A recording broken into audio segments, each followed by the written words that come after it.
रामलला के प्राण प्रतिष्ठा की तैयारियां तो तेज है ही। प्राण प्रतिष्ठा अनुष्ठान के दौरान जिन चीजों का प्रयोग होना है वो अयोध्या पहुंचती जा रही हैं।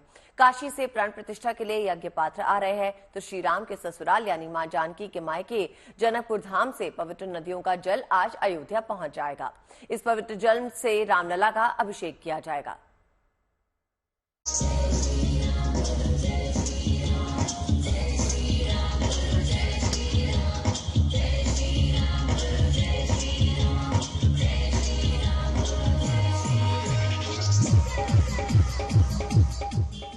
अयोध्या में प्राण प्रतिष्ठा के अनुष्ठान को लेकर तैयारियां तेज हैं।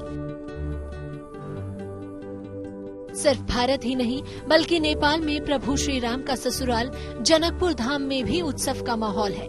प्रभु श्री राम की प्राण प्रतिष्ठा को यादगार, शानदार और अविस्मरणीय और अद्भुत बनाने के लिए तांबे के कलश में नेपाल की प्रमुख और पवित्र नदियों का 250 लीटर जल जनकपुर धाम से अयोध्या पहुंच रहा है। 27 दिसंबर को ये जलाभिषेक कलश यात्रा नेपाल के जनकपुर धाम से बेहद धूमधाम से शुरू हुई थी।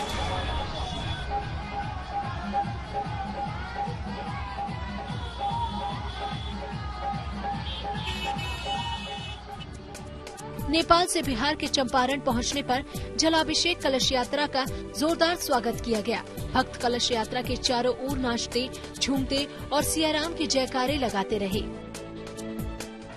देखिए किस तरीके से जहाँ जहाँ से भी यात्रा निकल रही है वहाँ पर लोगों का हुजूम जो है वो इस यात्रा के साथ जुड़ता जा रहा है और सभी लोग जो है इस कलश के दर्शन करना चाहते हैं। तांबे की ये बड़ी कलश आप देख सकते हैं। हम लगातार GNT पर अपने दर्शकों को दिखा रहे हैं इस भव्य तांबे की कलश जिसमें नेपाल के सभी पावन और धार्मिक जो नदियां हैं, महत्वपूर्ण नदियां, वहां से जल एकत्रित किया गया है और इस तांबे के बड़े से कलश में एकत्रित किया गया है और फिर इसी जल से 22 जनवरी को राम मंदिर में प्राण प्रतिष्ठा का कार्यक्रम जब होगा तो उसमें प्रभु राम का इसी से जलाभिषेक किया जाएगा। प्रभु श्री राम के ससुराल से पवित्र नदियों का जल अयोध्या आ रहा है तो बाबा विश्वनाथ की नगरी काशी में भी उत्सव है। काशी के कर्मकांडी विद्वान प्राण प्रतिष्ठा का पूरा पूजन कराएंगे। ऐसे में पूजन और यज्ञ के दौरान प्रयोग किए जाने वाला सामान भी काशी में ही बन रहा है। काशी के हुनरमंद हस्तशिल्प कारीगर प्राण प्रतिष्ठा और पूजन से जुड़ी साजो सामान तैयार करने में जुटे हैं। ये यज्ञ पात्र आइटम है। ये 5 आइटम का एक सेट होता है। ये सारा कार्य श्री राम जन्मभूमि में जो यज्ञ होगा उसमें ये यूज होगा। इससे ये पूर्णाहुति होता है। लास्ट में ये आहुति देने के लिए बना हुआ है। इससे आहुति दिया जाता है। ये स्फय है, खड़ग भी इसको बोलते हैं। इसे वैदिक कुंड का नाप लेते हैं, लेक घिसते हैं कुंड के बाहर। ये प्रणिता पात्र है, इसमें जल रहता है। और प्रोक्षणी पात्र है, इसमें घी रहता है।